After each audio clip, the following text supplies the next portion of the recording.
नमस्कार साथियों, मैं सुमित चौधरी, पुत्र किसान सुरेंद्र कुमार। जैसे कि मैं आपको पहले भी बता चुका हूं, हमारा एक यूट्यूब पर चैनल है जिसका नाम है ग्रीन ऑर्गो फार्म। अगर आप चाहते हैं कि हमसे ज़्यादा जुड़ें और देसी तरीकों को और अपने स्वास्थ्य को अच्छा बनाने के लिए आप थोड़ा सा अगर प्रयास करना चाह रहे हैं तो हमारे चैनल से जल्द जुड़िए और कोशिश करिए कि हमारे चैनल का विस्तार हो, ताकि विभिन्न विभिन्न प्रकार के प्राणी इसको जान सकें। चलिए, आज यहाँ पर एकत्रित होने का मेरा मुख्य लक्ष्य सिर्फ यही है कि आप जानते होंगे कि जो मेरे ताऊजी हैं सुरेंद्र कुमार, उनके अंदर तो ज्ञान की पूरी किताब है, जो कि मैं आपको अपने शब्दों में उनका उल्लेख नहीं कर पाता और नहीं कर सकता, क्योंकि किसी भी विषय को लेकर वो इतने ज़्यादा अग्रसर हैं, वो आपको विस्तार में हर एक तरीके के मुख्य सब टॉपिक्स को बता सकते हैं। चलिए, आज मैं आपको बताना चाहूँगा कि मैं आज यहाँ पर ग्रीन ऑर्गो फार्म पर उपस्थित हूँ और अपनी उपस्थिति में आपको बताऊंगा कि किस किस तरीके की किस वैरायटियों को इन्होंने अपने माध्यम से यहाँ पर उत्पन्न किया हुआ है। तो विशाल, आज इनको दिखाइए। ये देसी तरीके का आम है, जिसको अगर आप चखेंगे तो आपको पुराने समय की अनुभूति होगी और आपको पता चलेगा कि इनके स्वाद आज भी मात्र वैसे ही हैं जिनको हम अपने पुरातन समय में छोड़ चुके हैं। ये हमारा देसी तरीके से उगाया गया बाग है, जिसके अंदर किसी भी रासायनिक पदार्थ का कोई भी मिश्रण नहीं पाया जाएगा। इसी तरीके से ये आपके आम है, इसमें अलग अलग तरीके की विभिन्न विभिन्न तरीके की वैरायटीज का इस्तेमाल है, जैसे कि चौसा है, लंगड़ा है। ये हर एक तरीके की आपको वैरायटी इसके अंदर देखने को मिलेगी। आइए अभी बात करते हैं। ये देसी तरीके से अपनाया गया हमारा सिरसों है। एक बड़े ही मजे की बात यह है कि इस सिरसों के अंदर हम थोड़ा सा भी रासायनिक खाद का इस्तेमाल नहीं करते हैं, और उसके बावजूद भी आप इसकी घनिष्ठता को देखिए, किस तरीके से इसका उत्पादन है और ये कैसे हुआ है। जैसे कि मैं आपको पहले बता चुका हूं, जो हमारे ताऊजी हैं सुरेंद्र कुमार, उनको हर एक तरीके का ज्ञान है कि किस तरीके को देसी तरीके से हम इस्तेमाल करके अपने स्वास्थ्य को और भी अच्छा बना सकते हैं। इसको देखिए, इसके स्वाद में फर्क है। अगर इसमें आप रासायनिक खाद डालते हैं तो वो एक तो आपके शरीर के लिए बड़ा ही हानिकारक है, एक जहर का काम करता है। ये बिल्कुल जहर का काम नहीं करता, आपके शरीर को रोग मुक्त करता है, स्वस्थ बनाता है। तो ये थी हमारी सरसों। आइए आपको थोड़ा सा दिखाते हैं गेहूं के बारे में।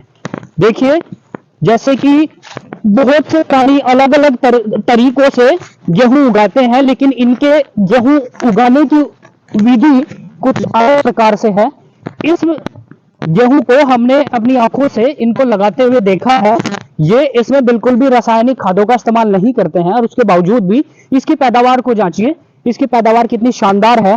कोई भी मनुष्य अगर इस गेहूं का बड़े होने के बाद सेवन करता है तो वो अपने आप को आने वाले स्वस्थ शरीर का दाता अपने आप को महसूस कराएगा। इसी के चलते हुए मैं आपको दिखाना चाहूंगा, ये हमारी नर्सरी है, जिसके अंदर अलग अलग तरीके की वैरायटी की नर्सरी लगाई गई है, जिसमें 109 का पेड़ मिलेगा, 110 का पेड़ मिलेगा, 111 का पेड़ मिलेगा, 112 का पेड़ मिलेगा। आप थोड़ा सा ये भी दिखाएं कि इस खेत में इन्होंने पेड़ों की किस तरीके से विकसित किया है और किस तरीके से ये हमारे ग्रोथ को बढ़ा रहे हैं। देखिए, जैसे कि मैं आपको इन सभी चीजों के बारे में बता चुका हूं, ये एक अलग एरिया है। अगर हम थोड़ा सा अपने आप को उस तरफ लेके जाते हैं तो वहां पर हमने विभिन्न विभिन्न प्रकार के हमारे स्वास्थ्य से संबंधित अलग अलग तरीके के सिरके बनाए हुए हैं, जो कि हमारे शरीर को स्वस्थ बनाते हैं। और दोस्तों, जैसे कि पीछे मैंने आपको दिखाया है विभिन्न विभिन्न प्रकार के बाग का कैसे ये इनको संचालित करते हैं, और जैसे कि मैं आपको बता चुका हूं, हमारे बड़े ताऊजी जो कि एक विभिन्न अलग अलग तरीके के बीजों के संरक्षण करता है, जिन्होंने मुख्य तौर से अगर मैं आपको बताऊं, सहारनपुर के पूरे जिले में अगर आप कहीं भी खोज करते हैं तो जो संरक्षण बीजों का ये रखते हैं, इसकी क्वालिटी और इसकी वैरायटी आपको कहीं को भी देखने को नहीं मिलेगी। उस सब को एकत्रित करके ये अपने शौक के मुख्य अनुसार अपने पास यहाँ पर रखते हैं।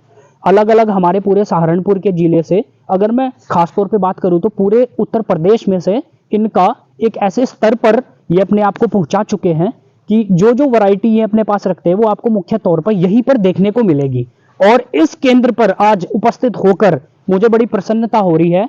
अब मैं आपको उस ओर ले जाना चाहूंगा जहां पर हमने एकत्रित किए हुए हैं अलग अलग तरीके के, अलग अलग प्रकार के सिरके, जिनकी विधियों को जानकर, जिनके तरीकों को जानकर आपने बाजारू सिरके खाए होंगे, आपने देखे होंगे, आप लेते होंगे, आप सोचते होंगे यार सिरके तो ऐसे ही हैं, इसको बनाने की विधि भी वैसी होगी। नहीं दोस्तों, आप अपने आप को गलत दिशा में ले जा रहे हैं। उस तरफ ले जाकर मैं आपको दिखाऊंगा कि किस तरीके से इस विधि को बनाया जाता है, किस तरीके से हम फिर से अपने शरीर को स्वस्थमय बना सकते हैं, और उसके बनाने की विधि क्या है, क्या क्या चीज उसमें इस्तेमाल की जाती है, और कितने तरीके के वो सिरके हैं जिससे हम अपने आप को स्वस्थ बना सकते हैं, रोगमय बना सकते हैं, और किसके द्वारा, जो कि मैं आपको बता चुका हूं हमारे बड़े ताऊजी सुरेंद्र कुमार के द्वारा। तो आइए चलिए मैं आपको उस ओर ले जाना चाहूंगा। तो आइए दोस्तों, जैसे कि मैं आपको पहले भी बता चुका हूं कि आइए मैं आपको दिखाता हूं कि किस किस तरीके के, किस किस प्रकार के हम यहाँ पर सिरके रखते हैं, किस किस तरीके का उत्पादन हम करते हैं, उसको बनाने की विधि क्या है, और किस तरीके से वो हमें रोग मुक्त करते हैं। आइए तो थोड़ा इनको दिखाइए कि क्या इनकी बनाने की विधि है, किस तरीके से देसी उपचारों को इस्तेमाल करते हुए हम इनका उत्पादन करते हैं। ये आप देख पा रहे होंगे विभिन्न विभिन्न प्रकार की, ये इन हंडियों को इस्तेमाल करते हुए पूर्णतया से देसी तरीकों को, देसी विधियों को इस्तेमाल करके हम इनको बनाते हैं, इनको कढ़ाया जाता है, और अलग अलग तरीके की जड़ी बूटियां इसके अंदर इस्तेमाल होती हैं। अगर मैं विभिन्न प्रकार के कुछ सिरकों के बारे में बात करूं तो उनमें कुछ नियमित रूप से सिरके जो हम इस्तेमाल करते हैं बीमारियों को दूर भगाने के लिए, जिनके नाम है जैसे कि आपका सेब का सिरका, अंजीर का सिरका, गन्ने का सिरका, नीम गलो का सिरका, और आपका केले का सिरका, आपका बेल का सिरका, और आपका अंजीर का सिरका। ये विभिन्न विभिन्न प्रकार के सिरके हमें यहाँ पर उपस्थित होने को मिलेंगे। तो इनको बनाने की विधियां क्या है, किस तरीके से इनको बनाया जाता है, ये मैं आपको हमारे जो बड़े ताऊजी हैं सुरेंद्र कुमार, उनके द्वारा आपको बतलाया जाएगा। तो आज इस वीडियो को अपने शब्दों को विराम देते हुए बस मैं इतना बताना चाहूंगा कि इनको बनाने की विधियां और उनके प्रॉपर इस्तेमाल क्या है, ये आपको बताएंगे हमारे बड़े ताऊजी सुरेंद्र कुमार। हमारे साथ बने रहिए, स्वस्थ रहिए, अच्छे रहिए, और अपना ध्यान रखिए। तब तक के लिए नमस्कार।